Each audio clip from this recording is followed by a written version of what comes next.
Ano sabi ni Martin Romualdez? Nagke-claim pa siya ng victory dito sa 2025 election. Martin, gumising ka na. Anyway, baka tomorrow sa taba mong yan, magka-heart attack ka.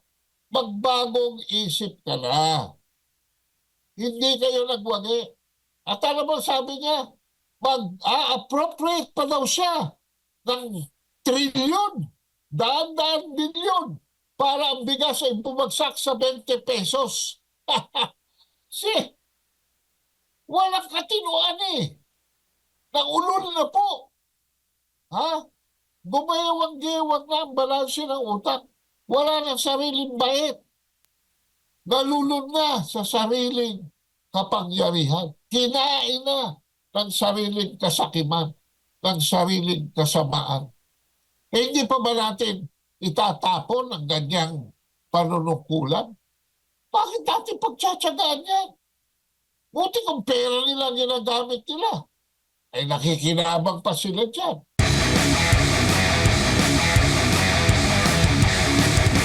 Sa tingin po ninyo, ito'y yung impeachment ba ang hangganan lamang sa game plan kung meron man laban kay Vice President Sara Duterte, o ang game plan talaga ay ipaaresto sa ICC? Kung naalala po ninyo, si VP Sara mismo ang nagsabi na kasama po siya doon sa listahan na ipapaaresto po sa ICC. Nagtagumpay na nga sila sa pag-surrender dito kay dating Pangulong Rodrigo Duterte. Ang nakikita ho ba ninyong game plan ay ganun din ang sasapitin kay VP Sara at sa lahat po sa ilang senador na kabilang po doon sa ipapaaresto sa ICC? Yung tanong na yan ay nagpapatunay lamang na tayo ay talagang alipin na ng mga banyaga. Dahil ang ICC is a foreign entity. Bakit tayo nagpapaalipin? Bakit natin sinurrender ang ating soberanya? Bakit natin sinurrender ang ating dating Pangulo? At ngayon, mayroong propaganda na si Sara Duterte ay sasabit pa dyan sa kaso na yan. Alam mo, nasa sinabi ni Toby Chanko ang katotohanan na in-advise niya ang Alyansa Bagoong at ating Pangulo na huwag nang ituloy yung impeachment ni Sara Duterte. Hindi ba yun naman ang una? No? Natatandaan niyo yung statement ni Bongbong Marcos na sinabi niya, yung tungkol sa that is a storm in the teacup. Ayaw niya. Alam niya. Nung siya ay tanungin ng mga reporters, he was in his lucid moment. Maliwanag ang kanyang kaisipan. It will just divide the nation, sabi niya. Magugulo lamang ang program ng gobyerno. Kaya ayaw niya. Pero bakit nagbago ang kanyang isip? At kung hindi ba nagbago ang kanyang isip, bakit hindi niya na-prevent ang kanyang asawa at si Martin Romualdez from continuing the plan? Dahil talagang wala namang magagawa ang ating Pangulo dahil si Martin Romualdez ang namumuno sa mababang kapulungan na magsusugod ng impeachment. So, sinabi na yan ni Toby Chanko. Alam mo, nagulat ako eh. Ang minensyon ni Toby Chanko ay yung impeachment ni Sara Duterte. Ano ba ang sumunod doon sa impeachment ni Sara Duterte? Nag-improve ba ang sitwasyon ng Malacanang? Nag-improve ba ang public perception? Nakuha ba ni Marcos ang momentum ng public opinion? Hindi. Bakit? Dahil sa isang hindi ma-explain na kadiliman, nagkaroon ng illegal arrest, illegal detention, at kidnapping sa extrajudicial rendition ng dating Pangulo at tinadala sa isang banyagang husgado para doon litisin. So, bakit yung impeachment ni Sara pa? In other words, nag-a-advise na si Toby Chanko as early as the impeachment pa lamang ni Sara na maghunos dili kayo dahil wala na sa inyo ang taong bayan. So, ano ang momentum? Impeachment ni Sara, kidnapping ng Pangulo, 2025 election, possible impeachment of the President. President, ha? Tandaan ninyo, noong si Erap ay ini-impeach, walang maniwala na matatanggal si Erap. Hawak ni Erap ang pera. Hawak ni Erap ang mababang kapulungan. In fact, ipinalit pa niya si Manuel Villar bilang Speaker of the House. Pero ano nangyari? Ha? Naapektuhan ba si Erap ng impeachment? Hindi, mga kabansa, kung natatandaan ninyo. Dahil naputol ang impeachment dahil doon sa envelope na hindi mabuksan, which in a later year was open na wala namang palang laman. So ano nga ang nag-impeach? Sino ang nag-impeach kay Erap? Lahat kayo mga kabansa na merong pananalig, lahat kayo mga kabansa na merong pananampalataya, isa lamang ang nag-alis kay Marcos Sr. Hindi ang taong bayan, hindi rin ang Amerikano. Isa lamang ang nag-alis kay Erap. Hindi ang taong bayan, hindi ang Amerikano. Sino? Yun ang tinatawag natin na Panginoon nating lahat. Nagkaroon ng divine intervention sa ating history. And dito sa nakikita nating pattern from the impeachment ni Sara to the kidnapping of the president to the 2025 election, pababa ng pababa ang poder ni Marcos. At he will be facing an impeachment. Matuloy man yun o hindi, sino magdidesisyon sa kasukdulan kundi ang Panginoon Diyos? Kaya kayo na nasa Malacanang, hindi ba nyo nakikita ang karma ninyo? Hindi pa ba sapat ang ginawa at sinabi ni Toby Chanco na hindi kaya? Pera naman natin yung ginagamit nila pansuhol eh. Oh. At yung suhol na yan, nakarating yan sa mga lokal. Marami rin silang mga kandidato na ipanalo. Pero sa kasukdulan, yan ang mga kandidato na wala silang hawak dahil pag wala na silang perang maibigay, wala na silang moral ascendancy. Ang question ngayon, kaya ako nilabas ang issue ng soberanya, is sino ang may hawak ng moral ascendancy ng sambayanang Pilipino ngayon? Definitely, hindi si Lisa Araneta. Alam ba ninyo yung anak anong pangalan nung si Mar Rojas? Yung anak ni Mar Rojas, natalo sa Rojas City bilang pagtakbo niya bilang mayor. Natalo ng isa lamang na local na doon. So wala nang poder ang mga Rojas Araneta. Ha? Dito sa eleksyon na ito, nakita natin, walang hawak ang mga Romualdez. Ha? Marami sila. O, ayan si Abante, natalo. Ayan si Hani, natalo ni Yorme. Maraming example. Yung pinakamalaking example na ginagamit ko ay ang pagtagumpay ni Pambari 4 over Gwen Garcia sa Cebu. It was a landslide.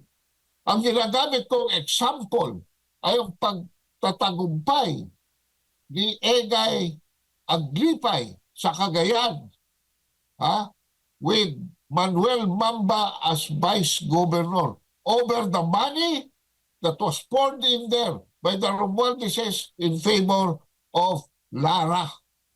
Yang mga telltale signs na yan, kung talagang matalino silang man-analyze, Hindi dahil ikaw ay taga-UP, hindi dahil ikaw ay taga-Ateneo, hindi dahil ikaw ay nakikita dyan sa mainstream media, ay magaling ka na mag-analisa. The telltale signs of the exit of President Marcos Jr.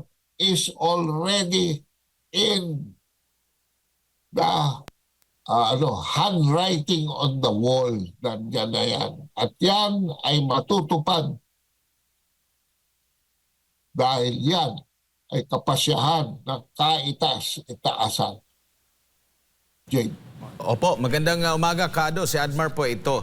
Nabanggit nga po, na-mention mo na rin kanina yung sinabi ni Vice President Sara Duterte na magiging bloodbath itong impeachment, no? At nais niya itong matuloy. Nakikita mo ba na maaring magamit din ito ni VP Sara sa pag-usad ng impeachment proceedings laban dito sa mga kritiko, laban sa mga kumakalaban sa kanya, imbis na magamit itong impeachment na ito laban sa kanya? Alam nyo, ito yung tinatawag sa political science na a day in court. Hindi naman yung mga complainants lamang ang magsasalita dyan. Hindi naman yung mga complainants lamang ang magsusumite ng mga ebidensya dyan. Hindi lamang yung mga complainants lamang ang mag-uusig at magsasalita. Sara Duterte now has a day in court para marinig ang kanyang panig. Dahil siya ay nasa depensa. Kaya, alam nyo, kundi naman talagang nagpapatiwakal ang rehimeng Marcos politically, no? Bakit nila bibigyan ng a day in court ang kanilang kaaway? This is a wrong strategy from the very beginning. Kung sino mang nag-isip nito, may sakit sa utak. Psychotic. Any 101 political analyst will not advise a very popular vice president that is the daughter of the political icon of this country, si Tatay Digong, na i-impeach ng a very unpopular regime. They are not definitely thinking correctly. They are only giving way to their greed, to their power. Alam nyo, panahon pa lang ni Duterte kasi, dapat yan in fairness, no? Dapat yan si Martin Romualdez ay nabigyan ng pagkakataon na maging speaker dahil hawak niya ang majority na noon, hawak niya ang kayamanan para isagawa ang kanyang plano. Pero ano nangyari? Sa ambisyon ni Alan Cayetano na napakagaling na para sa akin, ha? Ang potensyal ni Cayetano bilang isang kalihim ng foreign affairs, isa siya sa pinaka-qualified to become a secretary. Maganda ang kanyang disposisyon, maganda ang kanyang attitude towards international relations. He was really an agent for a balanced foreign policy. Pero ano nagagawa ng greed? Ano nagagawa ng hunger for power? Nag-ambisyon pa siya na tumakbo bilang Speaker of the House. Ang Pangulo ng Pilipinas, iski na may pera ka, may majority ka, pag nagsalita ang Pangulo ng Pilipinas, dapat, hanggang kay Duterte, titiklop ang kamera. At tumiklop ang kamera, inelect si Alan Cayetano. Ano nangyari? Gumulo ang politika ni Duterte. Nawalan tayo ng very capable, excelente na Foreign Affairs Secretary at nagkaroon ba tayo ng magaling na speaker? Hindi. Nagkagulo lamang ang politika sa Kamara. At kung natatandaan nyo, nagsimula na yung gulo eh. Dahil inagaw na nga ni Gloria Macapagal-Arroyo, mula kay Pantaleon Alvarez yung speakership. Tapos ngayon, sino ipapalit mo? Kay Gloria Macapagal-Arroyo. Si Alan Cayetano. Pagkatapos ni Alan Cayetano, ano nangyari? Nakialam pa itong si Sara Duterte. I mean, hindi ako Duterte, hindi ako Marcos, Nag-a-analyze ako dito. That was a fatal mistake of Sara Duterte. Nakialam siya dyan. Nilagay pa niya yung si Lord Velasco na wala namang kakayahan. So, pangalawang beses natapakan bilang speaker si Martin Romualdez. Kaya ang sama-sama ng loob ni Martin Romualdez. Binibigyan ko lang ng analysis kung bakit itong si Martin Romualdez ay halos magpakamatay na. Para siilin lamang ang mga Duterte. Yan po ang buong katotohanan. At ang nagkwento sa akin yan ay ang aking partner sa Iparas kay Paras na walang iba kundi former Secretary and Congressman Jacinto Paras. Alam niya mga detalya ng mga girian dyan sa Kamara. So with this in mind, kailangan magkaroon na ng iski na 1% na repentance si Marcos at si Romualdez kung gusto talaga nilang makabalik sa pabor. Hindi ko sinasabi makakabalik pa sila, pero kung gusto nila, magpakita sila ng, anong tawag doon? Metanoia. Yung pagdating mo sa dulo, yung willingness to go back, to ask forgiveness, to repent for your ways, to mend your behavior, adopt new policies so that you can go back to the favor of the people who is the absolute sovereign. Kasi kung wala yan sa loob ng isang demokrasya, babagsak at babagsak.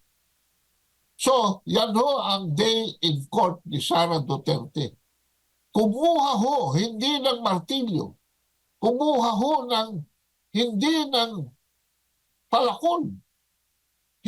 At kumuha ang Marcos government, si Tambaloslos at si Lisa Satanas, ng maso para ipukpok sa sarili nilang ulo. Pababaho ng pababa ang level ng pamamahala na ito. Lampas na nga ho sa minimum. Lampas na sa basement. Negative 49 na ang trust rating. Hihirit pa sila. Kaya si Toby Chanko mismo nagsasabi na kailangan merong turning around. Otherwise, it is definitely, it will be a kumunoy. It will be a quicksand. At palubog na sila ng palubog. Hindi na nila maibabalik ang oras. Wala na silang babalik. So kung hindi pa sila magpapakatino, wala na talagang pag-asa. At ang mismo nagsasabi niyan ay super dilawan, super pinklawan. Si Solita Monson. Nung tanungin siya ng interviewer, may pag-asa pa ba itong next 3 years ni Marcos? Alam mo, tumahimik si Solita, pailing-iling. Bago nakasagot, inabot yata ng 30 seconds bago nakapagsalita. Terminal case na po ito, stage 4 na ang cancer. So ano ang dapat gawin? We have to excise the cancer from our midst. At yan ay wala sa kanilang kamay. Nasa kamay po yan ng Panginoong Diyos. Kung hindi kayo patatawarin, ang sabi nga if you play with fire, you will perish by it. Yan, Adma. Opo. Ang leksyon, Opo. moral lesson of the story. Kado, dito pa sa maliban dito po sa impeachment, isa rin sa inaabangan po no ng lahat, baka nakalimutan din ng sambayan ng Pilipino, ay ang pagpapatuloy po no doon sa pagdinig or sa oral arguments po ng Korte Suprema dito sa nasimulan na nila sa PhilHealth. Tapos mag-uumpisa na rin yung sa Maharlika, yung sa blanco na mga blanco na doon sa budget po natin, no, sa BICAM committee. Ano ang nakikita mo rin dito? Nakikita mo rin ba na may kaugnayan ito sa medyo pagpihit nila sa usapin sa impeachment, lalo na sa administration? Dahil merong ito pang mga ganap ngayon sa Korte Suprema na maaaring makapagpahina ng kanilang, alam mo na, kung pag-uusapan po yung 2028 presidential elections po, Kado. In fact, yung mga yan, parte yan. Parte yan ng mga argumentong gagamitin ni Sara Duterte sa day in court niya. Ipapaalala niya. Alam niya may sugat na eh. Alam niya malalim na yung sugat. So ano ang gagawin niya? Kung yung palaso ay nandun sa sugat pa, alam mo ang gagawin ni Sara Duterte dyan sa hearing sa impeachment? Hawakan niya ang palaso at imbis na hugutin niya o idiretso na para lumusot sa kabila, iikot-ikot niya yan. Dahil talagang wala ng panuntunan eh. Wala ng platform. Talagang intensity 10 na yata ang earthquake sa loob ng Malacanang. Eh hindi pa rin nayuyugyug eh. Eh paano naman mayuyugyug? Eh baka lulod sa droga. Oh, at ang nakikita natin ngayon eh, hindi lang naman pala itong ating Pangulo ang suspitsado na wala sa sariling bait. At tinawag na nga ng bagang. Oh, eh pati pala yun. It runs in the family pala eh. Oh. So, yan ay hindi lamang, at yan ay hindi invento ha. At yan ay hindi ginawa ni Sara. Sila ang gumawa niyan. Pag sinabi ng saligang batas, ibalik niyo ang pera ng PhilHealth. Wow! Grabe! Saan sila kukuha? Wala na nga eh. Hindi ba nilabas na nila na 300 to 500 billion pesos uutangin na ni Ralph Recto sa internal sources. In other words, sa mga bangko sa loob ng bayan, sa loob ng bansa. Internally generated loans ang pagpupulo para makaraise ng 300 to 500 billion. Pagtakip doon sa deficit. Walang pera ito. Ginastos na nila noong 2025. Hindi naman nila pera. Pera ng sambayanan. Saan sila huhugot? So, ang akin, kaya ako dinala yung foreign policy into the picture, miski na very internal itong ating pinag-uusapan sa Pilipinas. Kasi isa na lang ang pagkukunan natin ito. Lalapit pa ba tayo sa World Bank?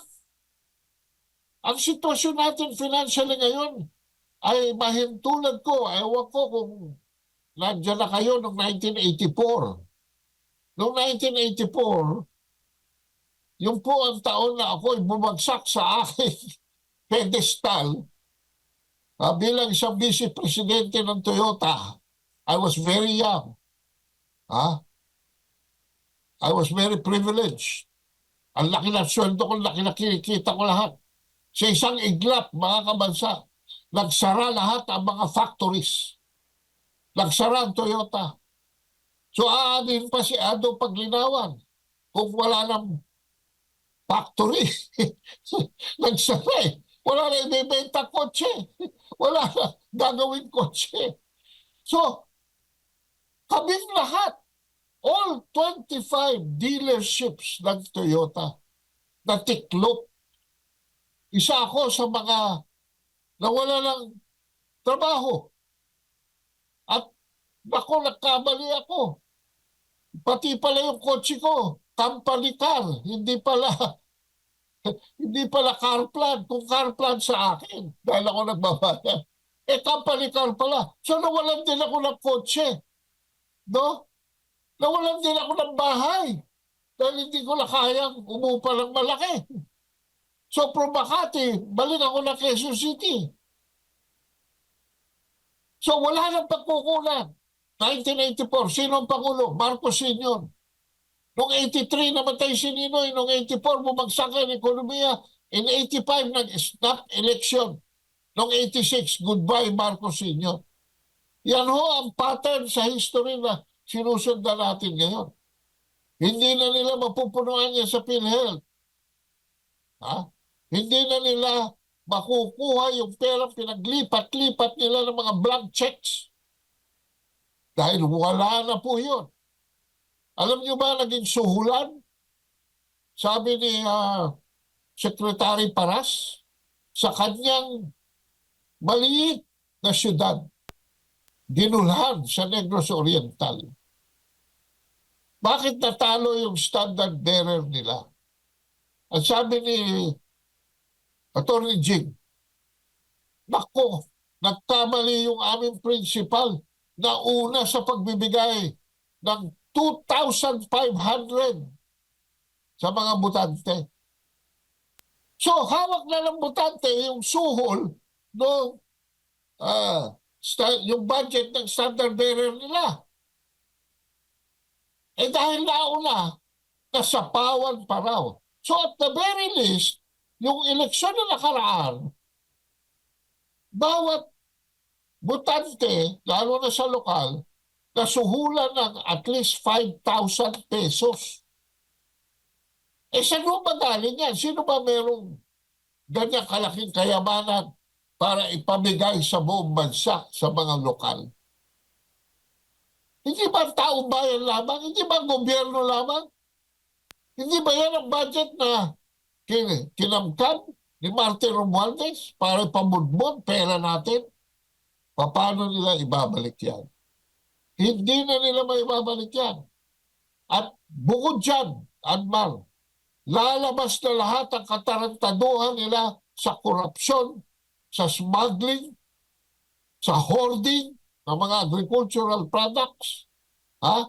Ano sabi ni Martin Romualdez? Nagke-claim pa siya ng victory dito sa 2025 election. Martin, gumising ka na. Anyway, baka tomorrow sa tabamong yan, magka-heart attack ka. Magbagong isip ka na. Hindi kayo nagwagi.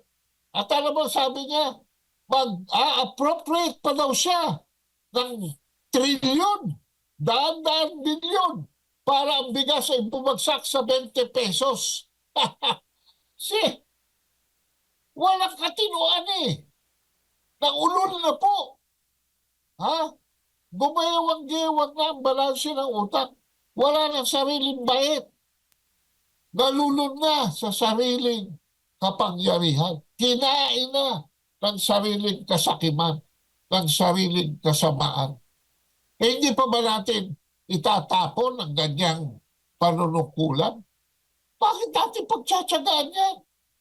Buti kung pera nila ginagamit nila. Nakikinabang pa sila dyan. Oh.